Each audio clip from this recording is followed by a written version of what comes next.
Good afternoon students. हम 7.4 exercise कर रहे थे, इसी को कंटिन्यू करेंगे आज हम।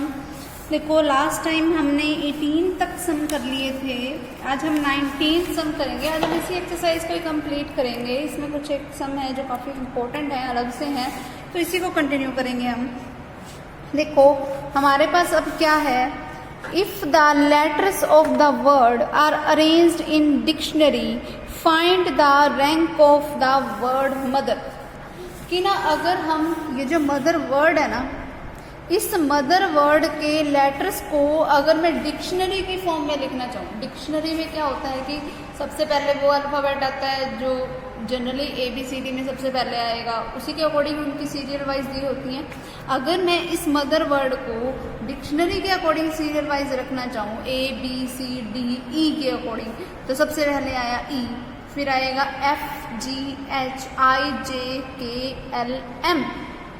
तो मतलब अब क्या आएगा M, फिर क्या आएगा NO, तो अब क्या आएगा O, फिर PQR, तो अब क्या आया R, फिर क्या आएगा S नहीं है, फिर क्या आएगा T, तो क्या बन गया EHMORT। डिक्शनरी के अकॉर्डिंग ये इनके सीरियल वाइज हो जाएगा हमारे पास, ठीक है। अब EHMORT ये हमारे पास इनके सीरियल वाइज हो गए। अब मुझे ये बताना है कि अगर हम इनको डिक्शनरी के अकॉर्डिंग लिखना चाहें तो मदर वर्ड डिक्शनरी में कौन से नंबर पे आएगा, ठीक है। अब देखो, अब मुझे शुरुआत करनी पड़ेगी डिक्शनरी के अकॉर्डिंग। सबसे पहले आता है E। अगर डिक्शनरी के अकॉर्डिंग सबसे पहले E आता है तो मुझे 6 डिजिट्स वर्ड बनाने हैं, ठीक है, 6 डिजिट का बनाना है। तो यहाँ पर तो आ गया E फर्स्ट वर्ड। अब E से शुरू होने वाले वर्ड्स कितने हो सकते हैं कि यहाँ पर कभी H भी आ सकता है, कभी M भी आ सकता है, कुछ भी आ सकता है। तो मतलब इस डिक्शनरी के अकॉर्डिंग फर्स्ट वर्ड पहला मैंने फिक्स कर दिया E। अब E की अरेंजमेंट कैसी है, 1P 1 टाइप सी, क्योंकि यहाँ पे फर्स्ट वर्ड अब मेरे पास फिक्स है 1P1। फिर इन 2 में क्या आएगा, अब ये जो बाकी के जो 5 लेटर्स बचे HMORT, ये तो इनमें से कभी कौन सा आगे आ सकता है, कभी कौन सा आगे आ सकता है। अब E से शुरू होने वाले कितने वर्ड्स पॉसिबल हो सकते हैं, 5P5, ठीक है। 5P5 का मतलब क्या होता है, 5 फैक्टोरियल। 1P1 का मतलब 1 फैक्टोरियल। अब 1 फैक्टोरियल इंटू में 5 फैक्टोरियल, 5 फैक्टोरियल की वैल्यू होती है 120, तो 120 इंटू 1 मीन्स 120, ठीक है। तो E से शुरू होने वाले वर्ड हो गए 120। फिर अब मैं नेक्स्ट चलती हूँ। अब मुझे मदर वर्ड बनाना है ना, तो अब E के बाद उस अकॉर्डिंग बनेगा क्या मेरे पास H। डिक्शनरी के अकॉर्डिंग E के बाद क्या आएगा H। तो H से शुरू होने वाले जो भी वर्ड्स होंगे उसमें फर्स्ट वर्ड मेरा फिक्स है H, तो वहाँ पे क्या आ गया 1P1। और बाकी के ये जो 5 लेटर्स हैं उसके लिए मेरे पास क्या आ जाएगा 5P5, क्योंकि 5 लेटर्स हैं, कोई भी आ सकता है कहीं पर भी, तो कितनी पॉसिबल अरेंजमेंट्स होगी 5P5, जिसका मतलब फिर से क्या हो गया 120। अब H से शुरू होने वाले हो गए। अब E के बाद नेक्स्ट क्या आया मेरे पास डिक्शनरी के अकॉर्डिंग M। अब M से शुरू होने वाले मैं बताती हूँ। अब M से शुरू होने वाले वर्ड्स की जब मैं बात करूँगी तो अब डिक्शनरी के अकॉर्डिंग चलेंगे, चाहे जितने भी सारे वाले लेटर्स हैं सारे के सारे डिक्शनरी के अकॉर्डिंग हमेशा चलने चाहिए। अब M मैंने फर्स्ट पोजीशन पे फिक्स कर दिया। अब क्योंकि M फर्स्ट पोजीशन पे फिक्स हो गया, इसका मतलब ये नहीं होगा कि 5 वर्ड्स वो कैसे भी अब बन जाएंगे। क्यों, क्योंकि अब मुझे रिक्वायर्ड वर्ड था वो भी M से ही स्टार्ट था, तो मुझे पहला वर्ड मेरे को सही पोजीशन पे मिल चुका है, वो है M, ठीक है। अब M मुझे मिल गया, ठीक है। लेकिन अब अगले वर्ड, अगर मैं अगले वर्ड की बात करूँ, अगला वर्ड डिक्शनरी के अकॉर्डिंग, अब M आ गया ना, इसको एक बार छोड़ दो। अब बचे क्या है, ये वाले 4। अब ये वाले 5 बचे EHORT। अब EHORT में से अब सबसे पहले डिक्शनरी में क्या आएगा, E आएगा। जब M के साथ E है, M के साथ क्या है, E है, ठीक है।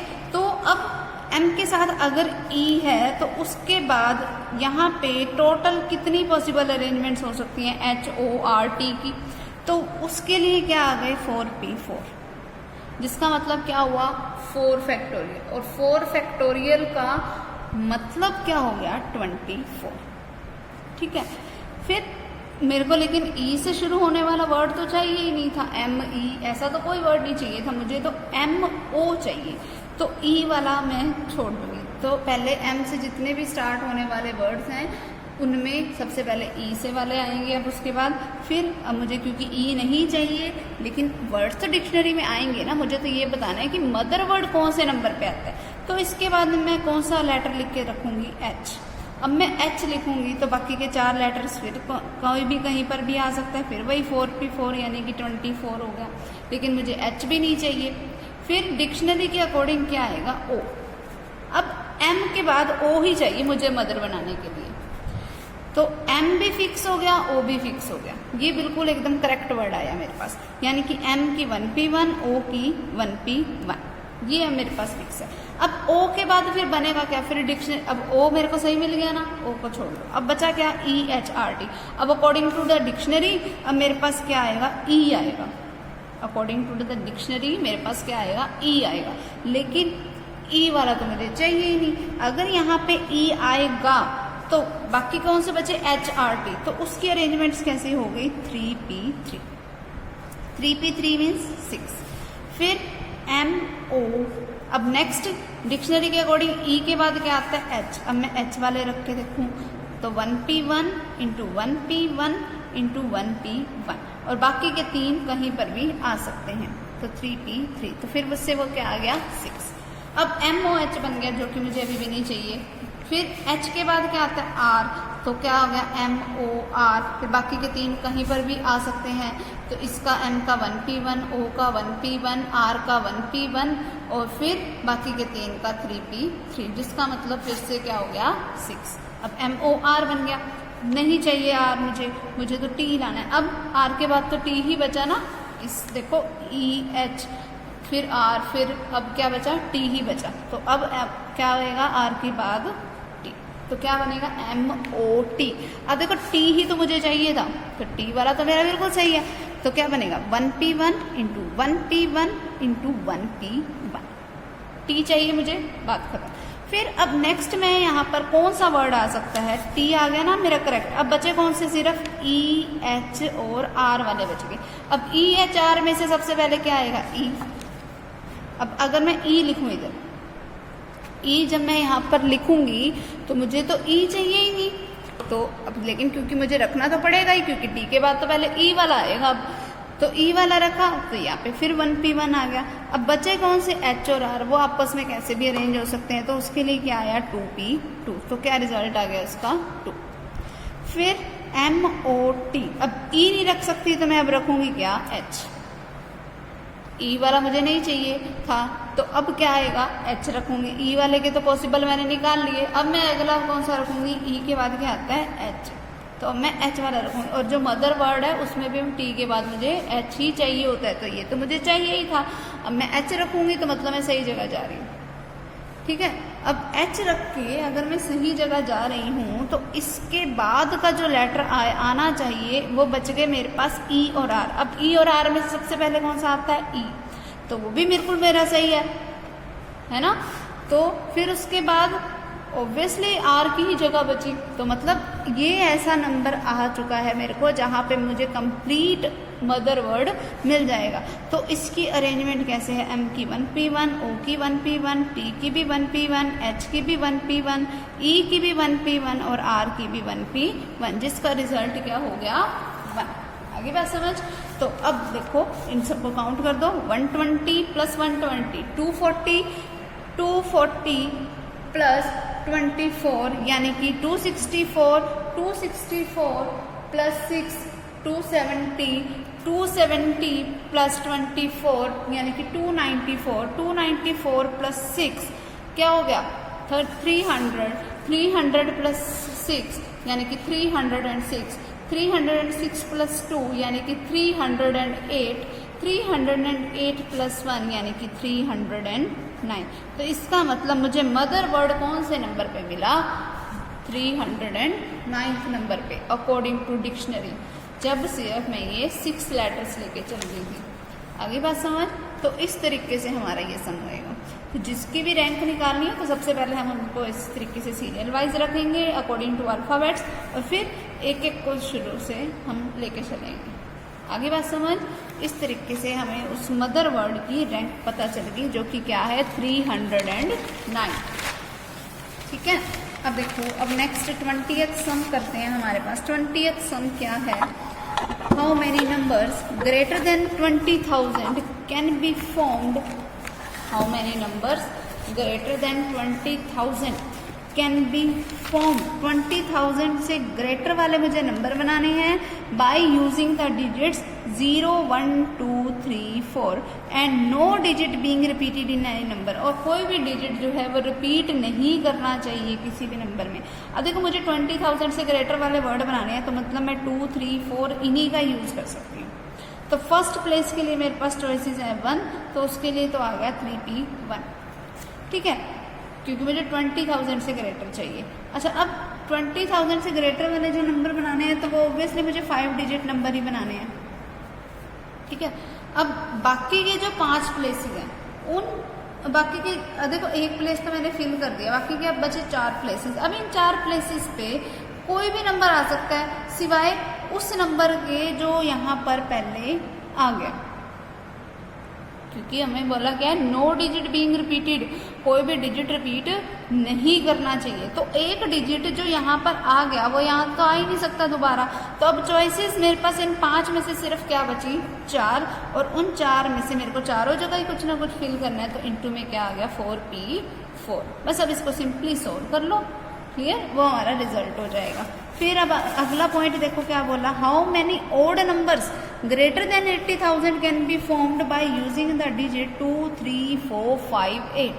2, 3, 4, 5, 8 में से इन डिजिट्स का यूज करके मुझे एक नंबर, कोई नंबर बनाने हैं जो कि 80,000 से बड़े हों। तो 80,000 से बड़े वाले, 80,000 से बड़े वाले क्या हैं? 5 डिजिट के नंबर बन सकते हैं। ठीक, अच्छा, अब शुरुआत जो करेंगे, अब 80,000 से बड़ा चाहिए तो मतलब फर्स्ट पोजीशन पे तो मैं 8 ही ले सकती हूँ। तो इसके लिए तो मेरे पास कोई चॉइस ही नहीं है, तो मेरे पास ऐसा एक ही नंबर है और मैं वही फिल कर सकती हूँ। तो यहाँ पर तो क्या आ गया? 1P1। अब मुझे ओड नंबर बनाने हैं। अब ओड नंबर तो वही होता है जिसका यूनिट डिजिट पे कोई ओड नंबर आया। अब यूनिट डिजिट पे इन 2 में से कोई भी नंबर आ सकता है। तो यूनिट डिजिट के लिए मेरे पास क्या आ गया? 2P1, कि मैं इन दोनों में से कोई भी एक रख सकती हूँ। मतलब 2P1 का मतलब कि मैं उन दोनों में से कोई भी एक रख सकती हूँ। अब बाकी के 3 नंबर फिल करने हैं। देखो, कोई भी डिजिट रिपीट नहीं करना चाहिए। 8 यहाँ पे आ गया, तो ये तो चॉइस से गया मेरे पास। अब ये 4 नंबर में से एक नंबर यहाँ पे आ गया, तो बचे कितने? 3। तो इन 3 जगह पे उन 3 में से कोई भी नंबर आ सकता है, तो 3P3। आगे बात समझ। मुझे नहीं पता कौन सा नंबर गया, जो चला गया चला गया। तो बाकी के 3 बचे, तो उसके लिए क्या आ जाएगा? 3P3। आगे बात समझ। नेक्स्ट देखो, how many different 6 digit numbers can be formed with the digits 4, 2, 5, 0, 6, 7, no digit being repeated. कोई 6 डिजिट नंबर बनाना है और कोई भी डिजिट रिपीट नहीं करना चाहिए। तो 6 डिजिट का अगर मुझे मान लो नंबर बनाना है यहाँ पे, अब देखो 6 डिजिट का नंबर बनाना है, तो फर्स्ट प्लेस पे कोई भी नंबर आ सकता है सिवाय 0 के। तो फर्स्ट प्लेस के लिए मेरे पास चॉइसेस 5 हैं, लेकिन 0 नहीं है, तो 5P1 कि 5 में से मैं कोई भी एक नंबर फिल कर सकूँ। अगले जो 5 प्लेसेस बचे, उन 5 प्लेसेस पे कोई भी नंबर आ सकते सिवाय उस नंबर के जो यहाँ पे आ गया। अगले 5 प्लेसेस पे कोई भी नंबर आ सकता है सिवाय उस नंबर के जो यहाँ पर ऑलरेडी आ चुका है। अब यहाँ पे 6 थे टोटल, एक नंबर यहाँ आ गया, तो इसके लिए चॉइसेस कितनी बची? 5P5। आगे बात समझ। फिर उसने मुझे बोला आगे कि how many of these will have 0 in the 10th place. अब इनमें से कितने ऐसे नंबर हैं जिनमें 10th प्लेस पे 0 हो। अब देखो, अगर मुझे 6 डिजिट का कोई नंबर बनाना है और मुझे 10th प्लेस पे यहाँ पे 0 चाहिए, तो मतलब इसके लिए मेरे पास नंबर फिक्स है। बाकी जगह कहीं पर भी कोई भी नंबर आ सकता है। 5 ही प्लेसेस थे, 5 में से कोई भी नंबर आ जाएगा। 5P5, 0 के लिए पोजीशन फिक्स है, तो वो 1P1। अगली बात समझ। फिर अगला देखो, how many numbers of 4 digits, कोई 4 डिजिट नंबर बनाना है, can be formed with the digits 3, 4, 5, 8 and no digit being repeated. कोई भी 4 डिजिट नंबर बनाना है इन डिजिट्स का यूज़ करके तो 4×4, सीधी सी बात है, 4 डिजिट है, चारों यूज़ करने हैं मुझे। फिर उसने मुझे बोला how many of these are divisible by 2। अब मुझे जो ये 4 डिजिट नंबर बनाना है उनमें से कितने ऐसे होंगे जो 2 से डिविजिबल होंगे। जो 2 से डिविजिबल कौन से होंगे, जिसमें यूनिट डिजिट पे क्या है, कोई इवन क्वांटिटी आई कि या तो 4 है या फिर 8 है। तो इस प्लेस के लिए मेरे पास चॉइसेस हैं 2, लेकिन मुझे लेनी कितनी है, 1। क्यों, दोनों में से, इन दोनों में से मैं कोई भी एक सिलेक्ट कर सकती हूँ, ठीक है। और क्योंकि कोई डिजिट रिपीट नहीं करना चाहिए तो जो यहाँ आ गया वो यहाँ नहीं आ सकता। तो यहाँ के लिए मेरे पास चॉइसेस कितनी बच गई, सिर्फ 3 बच गई, क्योंकि एक नंबर तो यहाँ आ गया। तो 3p3 इंटू में 2p1, ये इसका आंसर हो जाएगा। फिर how many of these are divisible by 5। इनमें से कितने ऐसे हैं जो 5 से डिविजिबल हैं। तो देखो 3 4 5 8 है, मुझे कोई 4 डिजिट नंबर चाहिए तो यहाँ पे तो सिर्फ 5 आ सकता है, तो इसके लिए चॉइस होगी 1p1। अब बाकी के जो 3 डिजिट्स बचे उनमें से यहाँ पर कोई भी लिख दो, 3p3, ठीक है। अगला देखो how many different numbers between 100 and 1000 can be formed using the digits 0 1 2 3 4 5 6 assuming that in any number the digits are not repeated। हमें ये assume करके चलना है कि जो digits हैं वो repeat नहीं करने चाहिए, ठीक है। फिर also find how many of these will be divisible by 5। अब देखो हमारे पास मुझे नंबर बनाना है 100 और 1000 के बीच का, तो मतलब मुझे कोई 3 डिजिट का नंबर बनाना है, ठीक है। फिर फॉर्म्ड यूजिंग द डिजिट्स, और अब देखो अगर मुझे और ये बोला है कि कोई भी डिजिट रिपीट नहीं करना चाहिए तो यहाँ के लिए मेरे पास चॉइसेस कितनी हैं। यहाँ के लिए देखो मेरे पास चॉइसेस हैं 3 और 3 6, क्योंकि यहाँ पे 0 तो आ नहीं सकता क्योंकि मुझे 3 डिजिट का नंबर बनाना है। तो इस प्लेस के लिए मेरे पास चॉइसेस हैं 6, लेकिन मुझे चाहिए सिर्फ एक कोई भी नंबर। फिर यहाँ के लिए इन 2 जगह के लिए मेरे पास चॉइसेस के लिए है 7 नंबर, लेकिन जो नंबर यहाँ आ गया फर्स्ट पोजीशन पे वो यहाँ तो रिपीट कर ही नहीं सकता। तो 7 में से मेरे पास अब चॉइसेस कितनी बची, 6। तो इनटू में क्या आ गया 6p2, क्योंकि मुझे 2 डिजिट्स चाहिए अब आगे के लिए, ठीक है। तो इनटू में आ गया 6p2। फिर अगला देखो उससे आगे मेरे को क्या बोला है, also find how many of these are divisible by 5। कितने ऐसे होंगे जो 5 से डिविजिबल वाले होंगे। देखो अब जो 5 से डिविजिबल वाले होंगे उनमें ऐसा भी हो सकता है कि जब लास्ट में 0 आ जाए तब भी 5 से डिविजिबल हो जाएगा। उनमें ऐसा भी होगा जिसमें लास्ट में 5 आ जाए तब भी 5 से डिविजिबल वाले होंगे। तो सबसे पहले मैं 0 को यूनिट जगह पे रख देती हूँ। अगर मैं 0 को इस पोजीशन पे रखूंगी तो मतलब मेरे पास पोजीशन अब मैंने फिक्स कर दी यहाँ पे 0 की, तो मतलब 1p1। अब बाकी के देखो नंबर कितने हैं 1 2 3 4 5 6, इन 6 में से यहाँ पर कोई भी आ सकता है, तो 6p2, ठीक है। फिर 5 वाले के लिए बनाती हूँ। अगर मैंने यहाँ पर 5 को फिक्स कर दिया तो उसके लिए तो बना 1p1। फिर मुझे 3 डिजिट का नंबर चाहिए। 3 डिजिट के नंबर में यहाँ के लिए मेरे पास कोई भी नंबर मैं लिख सकती हूँ सिवाय 0 के। तो यहाँ पे कितनी चॉइसेस मेरे पास बची 1 2 3 4 5। क्यों, क्योंकि 5 मेरा पहले यहाँ आ चुका है, तो 5 तो मैं यहाँ पे लिख ही नहीं सकती क्योंकि डिजिट रिपीट नहीं करना चाहिए। तो 1 2 3 4 और ये 5 चॉइसेस मेरे पास अवेलेबल हैं इस प्लेस के लिए। तो क्या आ गया 5p1। इस प्लेस के लिए अब कितनी जगह बची, 0 आ सकता है ना यहाँ पे, तो जो नंबर यहाँ आ गया वो नहीं लिख सकती मैं यहाँ पे। अब देखो ये टोटल थे मेरे पास 7 डिजिट्स, एक यहाँ आ गया एक यहाँ आ गया, तो यहाँ के लिए कितने डिजिट्स बचे मेरे पास 5। तो इनटू में फिर से क्या आ गया 5p1। तो अब मुझे ये बताना है कि जो 5 से डिविजिबल वाले हैं वो टोटल कितने बने। तो इसका जो रिजल्ट आएगा और इसका जो रिजल्ट आएगा उन दोनों को हम क्या कर देंगे, सिंपली ऐड। तो वो हमारे पास क्या हो जाएगा, रिक्वायर्ड रिजल्ट। और ऐसे नंबर होंगे जो 5 से क्या होते होंगे, डिविजिबल। क्लियर। तो ये हमारी एक्सरसाइज हो गई एकदम कंप्लीट। क्लियर।